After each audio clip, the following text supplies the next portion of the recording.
Hoje, em Portugal Fenomenal, temos mistérios de norte a sul. Eu juro. Uau, isto é mesmo nos filmes. Do quarto secreto de Salazar a Manique do Intendente, uma localidade pensada para ser capital de Portugal. Pelo meio, conhecemos os inacabados pavilhões das Caldas. Os imponentes pavilhões do Parque Dom Carlos I, imponentes, mas inacabados. Porquê? É o que nós vamos descobrir. E uma das escolas mais bonitas do país. Agora, abrimos a porta do misterioso quarto de António de Oliveira Salazar.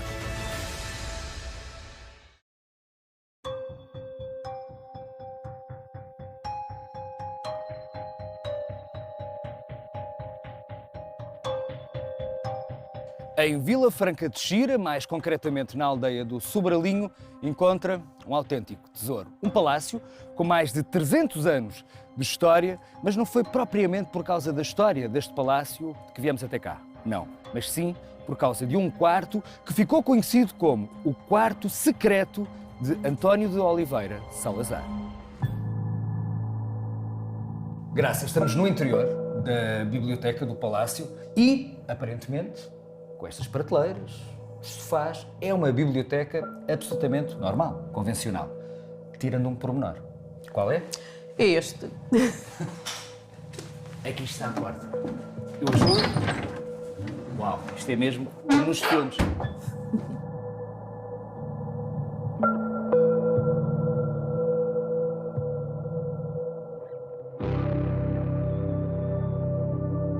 O quarto existe.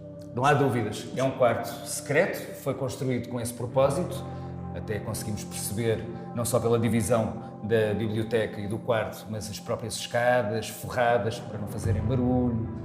As janelas, é engraçado que estão todas viradas para o interior do próprio palácio. Portanto, quem é que este quarto queria esconder? Nós pensamos que Salazar. Salazar. O Sim. povo fala disso. Sim, o povo fala disso. Relatam que ele vinha até aqui. Normalmente a luz faltava no Sobralinho, tanto que os criados e as pessoas não viam, não é? Também, porque, como é secreto, o acesso cá acima é feito como verificámos como é que é feito. Exatamente, pelas escadas, pela biblioteca. Não sabemos em que altura, sabemos que é no tempo do Estado Novo, não é? Mas também a propriedade foi do Ricardo Espírito Santo e Silva, também foi do Dr. Amino Monteiro, que era embaixador de Portugal em Londres na altura, no tempo do regime, não é? Família Espírito Santo, banqueiros, próximas do regime, Sim, sim. Embaixador político, próximo do Não regime sabemos também. em que altura era, mas o que é certo é que é o que contam realmente é essa situação. Dona Isaura vive neste palácio. Sim, Já há quantos anos? vim para cá em 69, perto 69. de 58 anos. Primeira vez que chegou a esta casa, o quarto já existia? Já. O quarto já existia, Já, o quarto secreto. já. E não achou Mas- estranho? Não se falava no Dr. Salazar, falava-se no quarto das visitas, não é? Só de mais tarde é que a gente soube, porque lá os patrões não contam essas coisas ao pessoal, não é? E depois, mais tarde, as pessoas do Sobralinho começaram a dizer que vinha para cá o Dr. Salazar, porque se apagava as luzes e de noite apagava-se as luzes, no outro dia, ou passado 2 dias, apagava-se novamente as luzes e depois começaram a espreita e até que viram que era ele.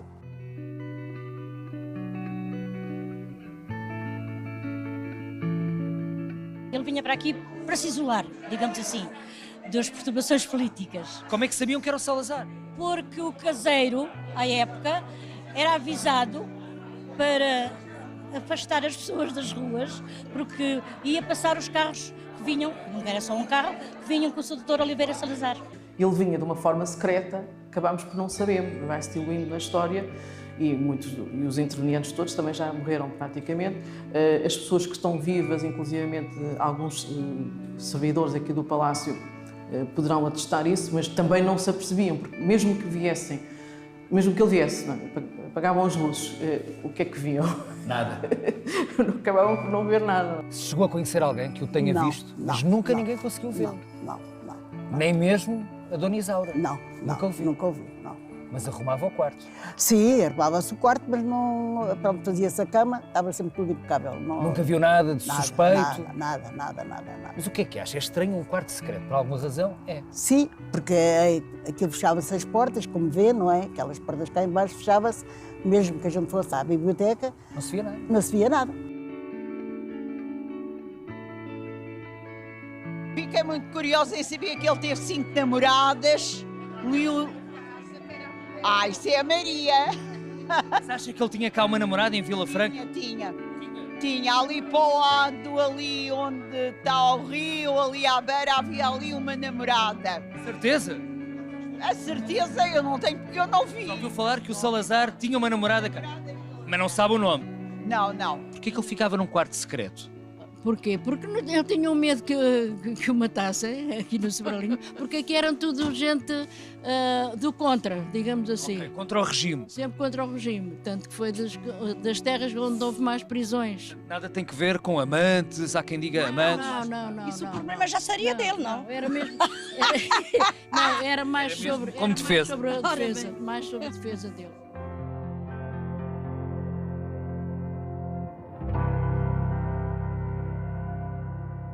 E o curioso é que conseguem perceber quando é que o quarto foi construído, porque o palácio sofreu uma remodelação nos anos 40 por causa do incêndio. Sim. Mas este quarto já vem a posteriori. Sim, pensamos que sim, porque tem uma planta em L. Tem os 2 torreões à frente que ainda vêm do tempo do Duque da Terceira, não é? Faziam alguma defesa com o baluarte que existe ainda, não é? Quando a família real vinha até cá, o Duque da Terceira era saudada com salvas. E vinha mesmo. Vinha mesmo. Dormiam cá. Por exemplo, a rainha Dona Maria II vinha muitas vezes às festas da Lhandra e dormiam porque não estavam cá.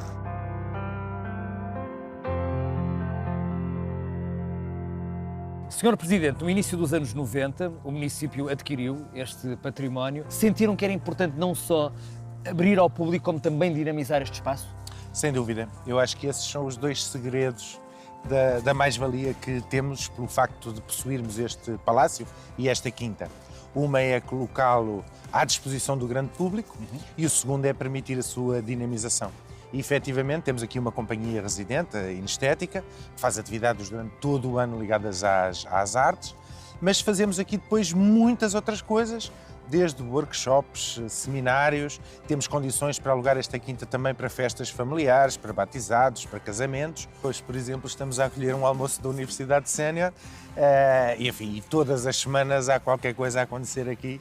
Também é muito procurado por produtoras, por exemplo, para fazer filmes ou para fazer anúncios. É um espaço muito agradável para isso e isso é uma vantagem porque damos a conhecer este património e ajuda-nos a preservar, não é? A própria série da RTP, Balé Rose, que curiosamente retrata a época do Salazar, do Estado Novo, também foi filmada cá. Sim, na altura eu trabalhava cá, sim, eles fizeram a filmagem toda, mas também já filmaram cá mais coisas, mas tenho a ideia, sim, que eles filmaram, não foi nesta sala, foi noutras, mas fizeram as filmagens cá.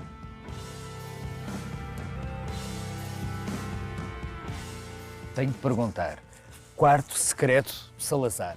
Não sabemos se efetivamente é o quarto ao Salazar, mas a população fala nisso. Esse mistério também acaba por ser assim aliciante para o próprio palácio, porque cria mistério, curiosidade e acredito que muita gente já veio cá por causa disso. Estes palácios têm sempre os seus mitos. Esse é um mito, não está comprovado em termos formais, vamos mantendo relativamente secreto, mas é um gosto que as pessoas possam ter contacto com ele. Pensar que este palácio, durante décadas, recebeu inúmeras festas, eventos e nunca os convidados desconfiaram que existia este quarto secreto. E será que neste quarto ficou o Salazar? É um dos mistérios que vai continuar a pairar sobre a aldeia do Sobralinho, mas é também por isso que este é um palácio fenomenal.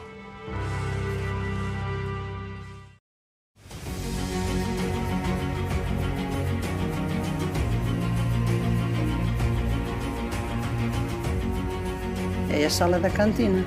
Nessa mesa eram os meninos e nesta mesa eram as meninas.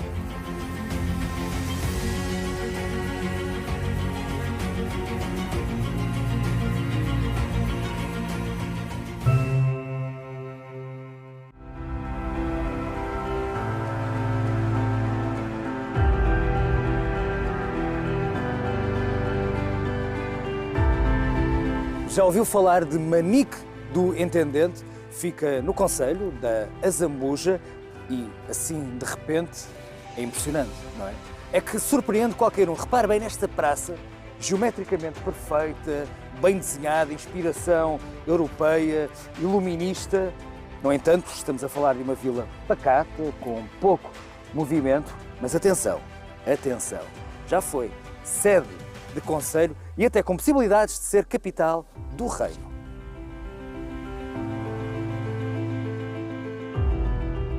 No século XVIII, há cerca de 200 anos, era mesmo considerada uma das principais vilas do nosso país. E tudo graças ao famoso Intendente-Geral da Polícia, Diogo Inácio de Pinamanique.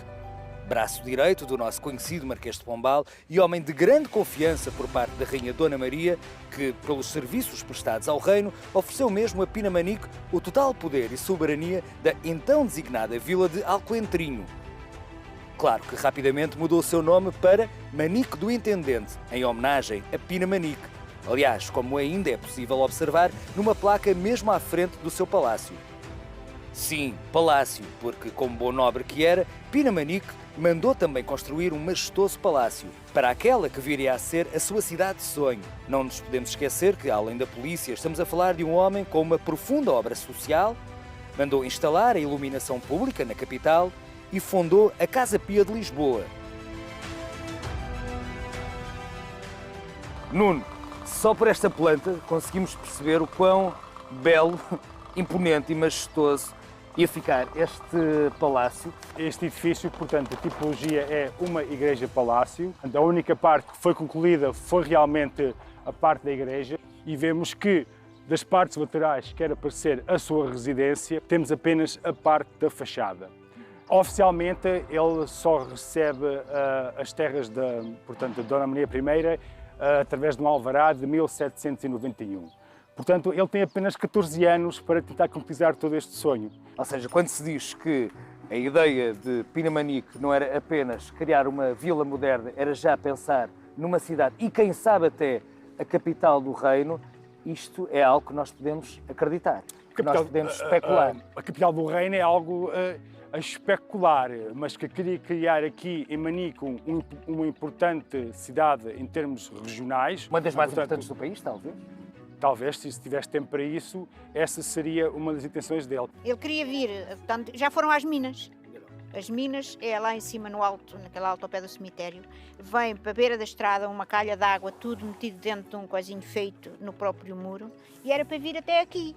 Só que depois ele morreu, as pessoas deram-lhe fazer as casas no meio da estrada e assim, porque isto era para ser uma cidade. Foi ele que mandou construir o palácio, a forca. Isto era para ser Lisboa. Segundo dizem que era para fazer daqui uma cidade para rivalizar com Lisboa e Santarém.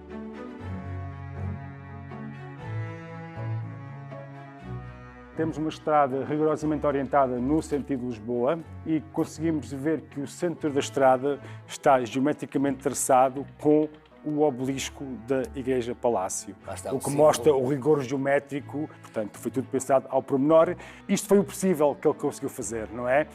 Infelizmente, o seu descendente, o seu filho, na altura, Pedro Pinamanique, não teve a mesma ideia, portanto, praticamente abandonou a vila à sua sorte e deixou morrer o sonho do pai.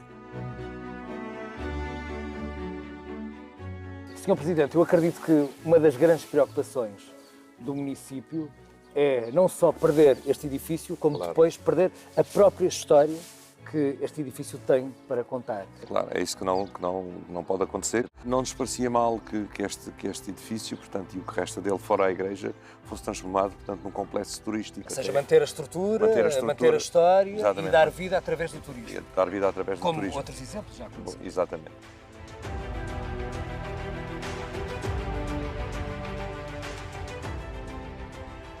Seis lados, é um hexágono perfeito, ou seja, é uma praça geometricamente também muito bem desenhada, o que não era muito comum para aquela época. Começavam a surgir as primeiras grandes praças que Pinamanique conseguiu concluir. Portanto, a praça foi a sua primeira grande obra de sonho, mas também este edifício.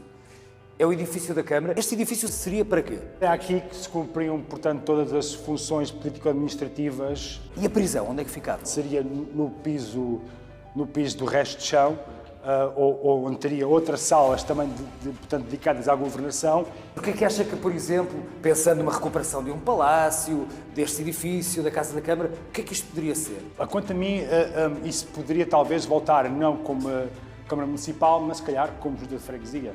Passar por aqui à Junta para ter mais vida, a Junta ter uma pequena biblioteca, passava para aqui também. Até porque o edifício da Junta de Freguesia não é o edifício original, não fazia parte desta praça. Não. A praça era aberta, portanto, as 6 bandas que nós vemos hoje eram inicialmente 5 bandas, porque esta parte realmente onde está hoje a Junta de Freguesia era aberta. Percebemos que já tinha a ideia de criar aqui uma cidade cosmopolita, o nome não é por acaso, não é? Praça dos Imperadores, ruas com nomes de grandes imperadores.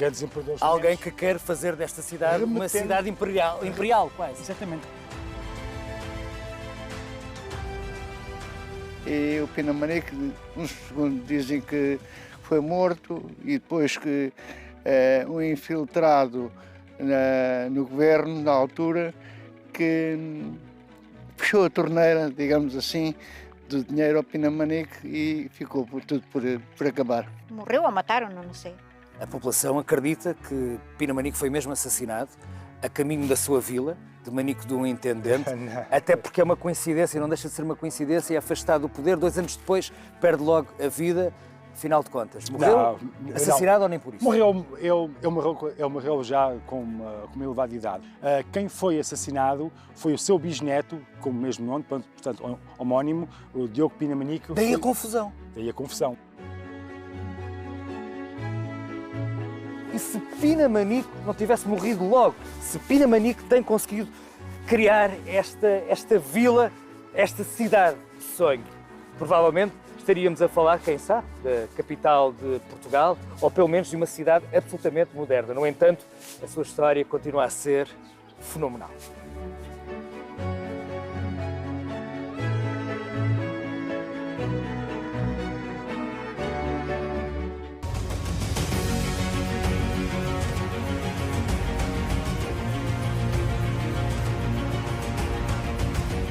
Ele esteve aqui, não chegou sequer a 8 anos e se tornou as Caldas completamente uma reviravolta total.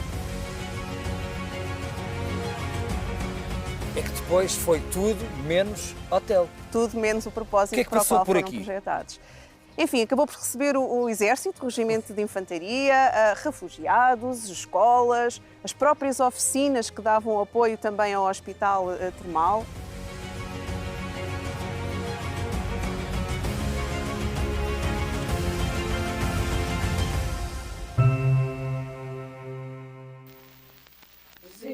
Ao norte um cantinho feliz, em terras de Portugal, linda aldeia transmontana Feiões, um encanto sem igual.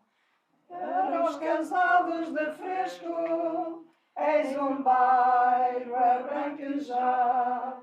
Lá mais abaixo a escola para instruir e para educar. Decorria o ano de 1934 e esta era a canção que se ouvia pelos corredores desta escola, Escola Primária de Feiões, Concelho de Chaves. Era o ano da inauguração e só nesta sala estudavam 40 alunos. Mas eram 3 salas no total, num tempo em que a juventude ainda abundava por estas paragens. Mas o mais surpreendente nesta escola é a arquitetura, a construção totalmente diferente das escolas salazaristas, como conhece, mais quadradas, cinzentas. Esta não, quase que parece um palacete, um castelo mesmo.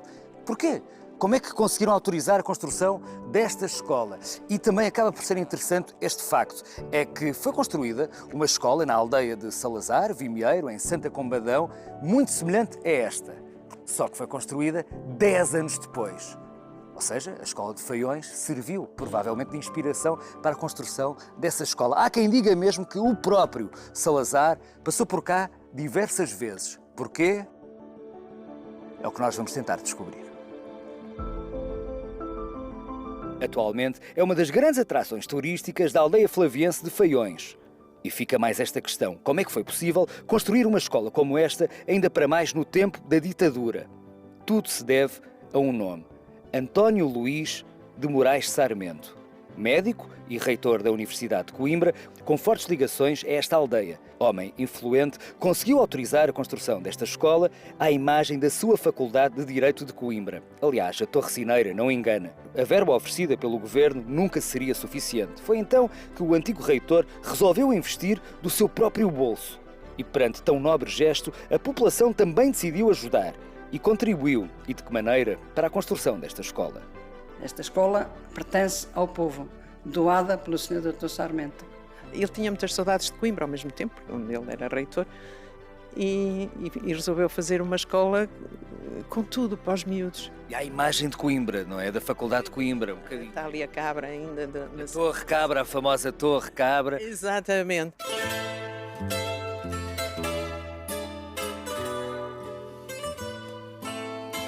O Mário e o Rogério são dois verdadeiros apaixonados por esta aldeia. Aliás, o Rogério tem até um grupo no Facebook, Feiões no Coração, e estão a escrever um livro, creio que está praticamente concluído, e esse livro é também para homenagear esta freguesia. E ao mesmo tempo vai servir para comemorar o centenário aqui da freguesia, que se comemora em 2025. Fazemos uma espécie de mistura entre a lenda e a história. Quantas páginas dedicadas a esta escola? Muitas. Muitas. E ainda hoje, de facto, quando falamos da escola, não falamos como algo distante, falamos de algo muito próximo, com um caráter quase filial, precisamente porque a sentimos muito como nossa, porque os nossos antepassados sempre nos passaram essa ideia de que foram eles também que construíram esta escola. Que divisão é esta? Onde é que eu estou? É a sala da cantina. Nessa mesa eram os meninos e nesta mesa eram as meninas. Tudo separado. E as salas também era assim, não era? A sala das meninas era lá embaixo e a dos meninos era cá em cima. A minha mãe servia os pratos, era as tigelas da sopa, era batatas 2 vezes por semana, uma vez guisada com carne, outras vezes com bacalhau. Mais até do que o aspecto físico, que é a questão de ter uma cantina social. Isso numa altura em que uma parte significativa da população vivia da jorna, era realmente muito importante, porque os filhos desses jornaleiros tinham aqui acesso a pelo menos uma boa refeição gratuita. Apenas tinham que vir uma vez por ano rachar lenha, acondicionar lenha para o fogão. Almoçava aqui na cantina, eu e não só, os meus irmãos. Passava de classe em classe e de família em família. Comemos nesta cantina, comíamos o almoço e ao lanche em fila, entrávamos todos em fila. Se não fosse esta cantina, não almoçavam? Era mais difícil, hein? Porque havia mais miséria do que há agora, não é?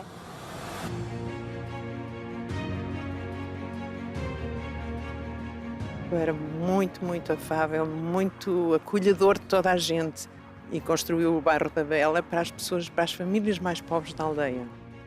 Morei no bairro da Bela com os meus pais e mais 2 irmãos que eu tenho, um irmão e uma irmã. Eram casas muito jeitosas e de renda muito baixa. Era precisamente por causa para os pobres. O Dr. Moraes Sarmento era quase um santo. Era um pai dos pobres. Esta escola era socialmente muito rica, além de socialmente também culturalmente. Faziam muitos teatros, havia sempre aqui muita atividade. E isto é o nosso símbolo maior, porque aqui onde foi tanta geração feliz, não é? Todas as gerações, é uma maravilha para nós. Estamos a falar de um homem, o Dr. Moraes Sarmento, que era muito influente. Próximo de Salazar, já percebi que foram colegas também na universidade, mas há outra história. Há quem diga que o Salazar esteve cá na inauguração e não só. Sim, é conhecido aqui na aldeia, corre por todas as bocas, por assim que ele vinha várias vezes cá, aqui à freguesia, e depois já há a lenda um bocado talvez satírica de que ele estaria enamorado aqui por uma senhora aqui da aldeia e que aproveitava essas visitas para... Ele daria a desculpa que vinha visitar as obras aqui da escola, mas no fundo vinha acompanhar a senhora para vir a ver a escola à noite, que era um bocado mais inusitada. Há quem diga que era uma das irmãs do Dr. Moraes Sarmento. Não se sabe bem ao certo, não é? Sim. A ideia, sim, fala-se que seria uma das irmãs, mas também é tudo um bocado uma lenda associada e talvez até o povo de uma forma a satirizar talvez o regime, não é? Diziam que, de facto, sem que alguém se apercebesse, o doutor Oliveira Salazar, que fazia várias visitas a esta aldeia, vinha hospedar-se na casa Moraes Sarmento. porque o Sr. Dr. Sarmento era colega, era professor catedrático com o Dr. Oliveira Salazar, eram colegas, não é? Mas há histórias que o próprio Salazar também poderia ser próximo também das irmãs, portanto... Sim, mas não sei, já não chegou. Já não sabe. Se as minhas tias também, todas solteiras também, se eu... Acho que não iriam partilhar connosco. Exatamente. Aqui neste recorte de jornal já de 1962 é referida a essas visitas oficiais do Oliveira Salazar aqui à escola, na inauguração da escola. Então, estou aqui a ver, diz mesmo, ao Sr. Dr. Oliveira Salazar as palavras que lhe dirigiram, sinceramente, que foi com todo o prazer que veio a esta inauguração. Portanto, esteve cá em 34. Exato. De facto, haviam essas visitas, umas vezes para inaugurar a escola, outras vezes para outros fins, pelo que se consta, não é?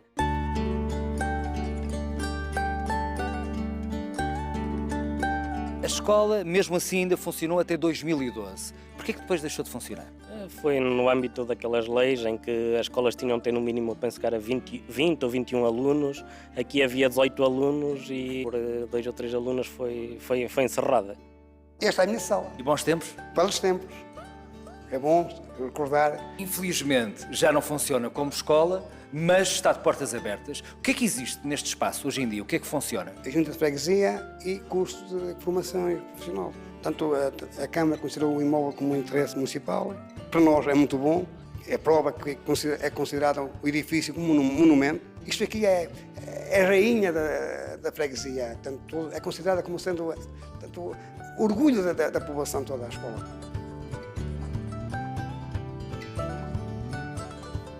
O Dr. Moraes Sarmento andava de uma aldeia para a outra a cavalo e quando ele passava, estando crianças a brincar, estavam as pessoas à beira da porta, não é, sentadas na porta a fazer qualquer coisa, toda a gente se levantava para cumprimentar o Sr. Doutor. Isto a minha mãe dizia, eu acho isto uma riqueza e acho... A importância que tinha, não é? Para as pessoas da aldeia. E a educação o reconhecimento que as pessoas tinham, não é? Eu até sinto uma responsabilidade que me ultrapassa, não é? Porque, embora tenha tentado sempre, aliás nós todos, manter os valores, as ações, o carinho por estas pessoas que eu cresci aqui, tentamos. Não chegamos lá porque eles realmente eram fora de série. É mesmo uma das escolas mais bonitas do nosso país. Resultou de um sonho de um homem, Dr. António Luís Moraes Sarmento. E um dia o próprio Fernando Pessoa também escreveu: Deus quer, o homem sonha e a obra nasce. E assim nasceu esta obra, que é uma escola fenomenal.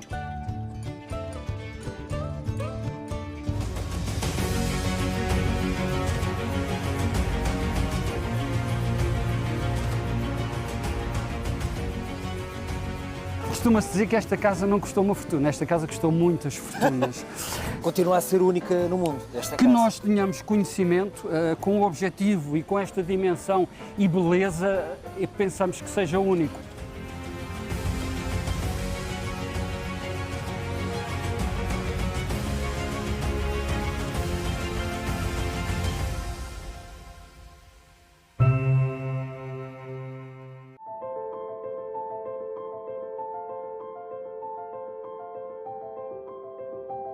Já ouviu falar nestes pavilhões? Já. Foram construídos, sabe? Os pavilhões com aquele tamanho, aquela dimensão. Na altura era o quartel militar. E foram construídos para ser um quartel? Para um quartel militar.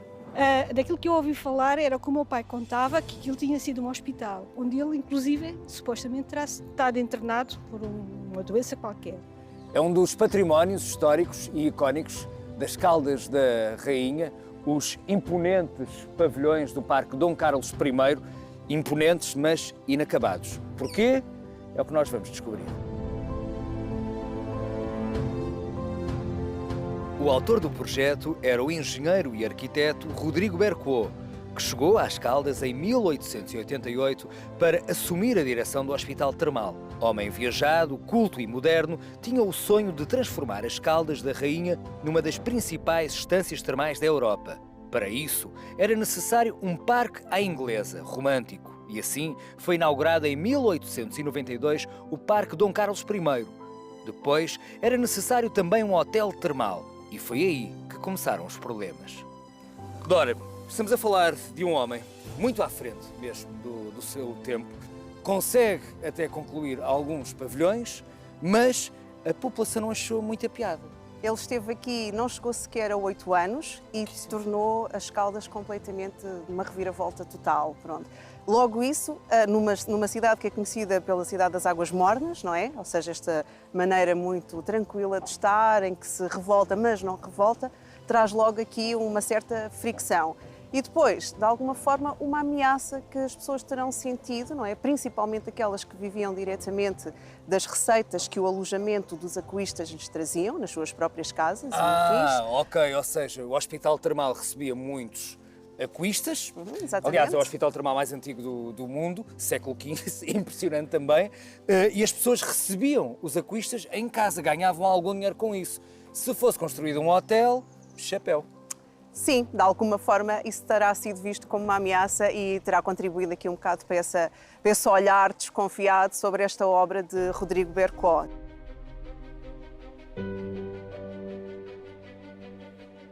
Qual era a ideia de Rodrigo Bercó? Era construir ainda mais pavilhões. 7 no seu todo era a obra total. 7? Sim, ele praticamente finalizou. Projeta todo este parque. Aqui nesta zona já acontecia o passeio da Copa, que de alguma forma já dava resposta a esse objetivo. Dom Carlos I conseguiu. Depois também foi muito polémica até a questão, por exemplo, aqui do lago, porque ele tinha previsto que o lago poderia utilizar as águas sobrantes das termas. Não eram suficientes e teve que se buscar água, precisamente a água da rede. Foi logo muito polémico também, não é? Também Bercó acaba por também caracterizar isso. Depois também há a célebre história que o lago demorou 2 dias a ser cheios e vieram cerca de 10 mil pipas de água que tiveram que ser transportadas para aqui. Há uma série de histórias, até que infelizmente ele fica doente, acaba por morrer, não é? E o administrador que veio a seguir acaba por se debruçar apenas na obra que considerou principal, que era a ampliação do próprio edifício do Hospital Termal, também já iniciado por Rodrigo Bercó. É que depois foi tudo menos hotel. Tudo menos o propósito que para o qual por foram aqui? projetados. Enfim, acabou por receber o Exército, o Regimento de Infantaria, refugiados, escolas, as próprias oficinas que davam apoio também ao Hospital Termal, biblioteca. A biblioteca funcionou ali naquele restão do primeiro pavilhão. Enfim, aulas de ginástica nos andares de cima, uma série de utilizações, muito polivalentes até, mas nunca a tal unidade de alojamento, o tal novo hospital com a vertente de enfermarias aqui, para a qual o Rodrigo Bercó tinha pensado. Curioso por falar em biblioteca que as gerações mais jovens até comparavam os pavilhões à escola de Harry Potter, de Hogwarts, não é? Há quem diga até, mas é difícil de provar, que a própria autora, que viveu no Porto, podia eventualmente se ter inspirado nestes pavilhões. São teorias, mas com razão, porque realmente quem conhece o filme e a obra sabe que há semelhanças. Os pavilhões fizeram parte da minha vida, desde a escola primária até à idade adulta jovem. Eu frequentei no primeiro pavilhão a escola primária das meninas, tinha 4 salas. As salas eram enormes, isto tem um pé direito muito alto, e as salas eram frias, era uma coisa gigante para nós que éramos pequeninas. Sr. Presidente, em relação a estes pavilhões, sei que mesmo da sua juventude guarda recordações. É verdade. Fez cá o liceu.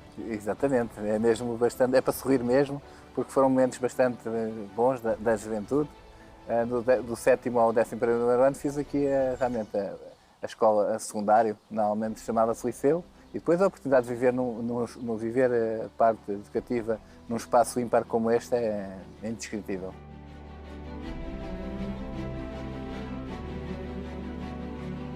Há uns 6 anos a esta parte, todo este património, inclusive o parque, os pavilhões, o Hospital Termal, passaram para a esfera da responsabilidade do município e este espaço foi lançado um concurso internacional, para fazer um hotel de 5 estrelas. Um hotel de 5 estrelas que irá capitalizar e dar aqui uma oferta significativa na hotelaria, uma oferta também significativa naquilo que é o nosso termalismo, mas eles veem também este hotel, a própria Visabeira, não só na área do termalismo e das águas, portanto que é um desidrato muito próprio de Caldas da Rainha, mas também naquilo que é a ligação à cerâmica, os próprios ao Bordal Pinheiro.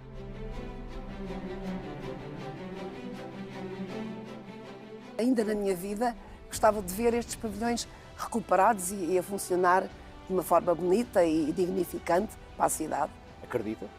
Acredito. Seja o que for, e mesmo que às vezes as coisas sejam feitas com algum erro, a história também nos ensina que mais tarde podemos sempre ir corrigindo. E é melhor do que nada. Exatamente, é melhor do que nada e mais vale tarde do que nunca. Tal e qual. Agora, eu acho que Rodrigo Bercol, lá em cima, deve estar a rir-se. Quem se ri por último, ri-se melhor. Espero que sim. Até porque são pavilhões fenomenais.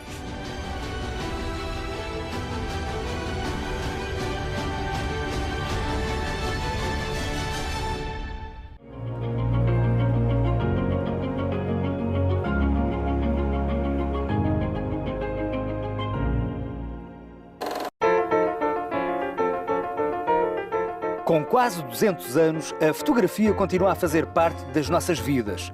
Primeiro foi um borrão, depois a preto e branco, a cores, analógica, digital, em modo selfie, enfim, desde a sua invenção, que sempre tivemos este fascínio por registar e replicar a realidade. E 50 anos após a sua invenção, em 1875, na pacata vila da Golgã, é construída uma casa que viria a ser um dos melhores estúdios de fotografia do mundo. Sim, do mundo. É hoje conhecida como Casa Estúdio Carlos Relvas. Bom, e Carlos Relvas foi um visionário, gênio, criador de cavalos, cavaleiro, músico, um dos primeiros fotógrafos portugueses que há 150 anos construiu esta casa, pensada de raiz para a fotografia toda envidraçada, em ferro, e que ainda hoje, continua a ser absolutamente única no mundo. E é fenomenal.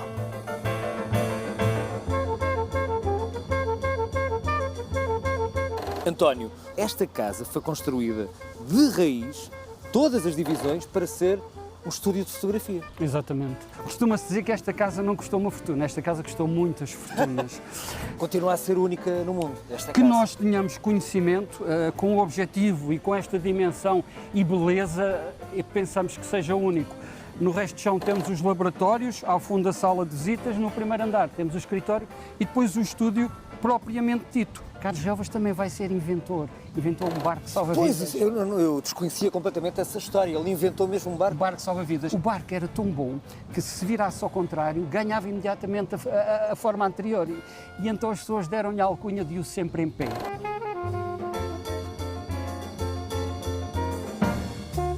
E o próprio Carlos Relvas? O que é que se sabe aqui na Golgã sobre este homem? O Carlos Relvas sempre, foi um inventor, foi um artista. Foi uma pessoa de ideias, até políticas, inclusive, até políticas, sobretudo, na altura. A nível arquitetónico, acho que é pelo menos aqui na zona, será se calhar dos museus ou das casas mais vistosas e que têm algum interesse. Um indivíduo que consegue fazer, naquela altura, uma casa com aquela opulência, já com aquela arquitetura, com o dinheiro que deve ter sido gasto, a fortuna que ele tinha, portanto, isso causava impacto e até causava novidade. Para as populações em si, para o povo rural, digamos, mais miúdo, pouco saberiam que aquela casa seria para um estudo fotográfico, até porque a fotografia ainda estava no seu princípio. E foi onde eu tirei fotografias quando me casei. Está a brincar? Não, sei. Foi lá tirar fotografias? Sim, antigamente os noivos vinham aqui tirar as fotografias. António, então para percebermos, depois de ficarem algum tempo na sala de espera, e muito bem, quero uma bela sala de espera, como é que tudo funcionava? E então chegamos aqui à razão pela qual a casa foi construída, é o estúdio propriamente dito. E onde é que as pessoas eram fotografadas? As pessoas subiam, ali havia um camarim, as pessoas ali eram vestidas, maquilhadas, depois aqui estavam pósteres gigantes de paisagens, colocavam aqui as pessoas, já vestidas e maquilhadas. Estes móveis tinham duas funções, uma era fazerem o ambiente, embelezarem o ambiente, depois colocava plantas, pedras, areia, terra, e também tinham a função de ajudar a descansar. E estas são mesmo as máquinas que Carlos Relvas utilizou? Sim, temos aqui diversas máquinas, temos aqui projetores, a fotografia estereoscópica, que é o ano passado do 3D, outro projetor, e aqui é a máquina do Photoshop. O Photoshop já tem 150 anos, mas agora meteram num computador e ficou muito famoso. Mas já nesta altura, nas fotografias acabadas, prontas a dar ao cliente, faziam-se os pedidos do cliente. Olha, o senhor tem ali uma borbulha no nariz. Tira-lhe a borbulha que ele tem no nariz. E era retocada à mão? Era retocada à mão na fotografia final. Fazia-se tudo, até mesmo coloria-se fotografia à mão. Durante muitos anos a fotografia a cores era colorida à mão.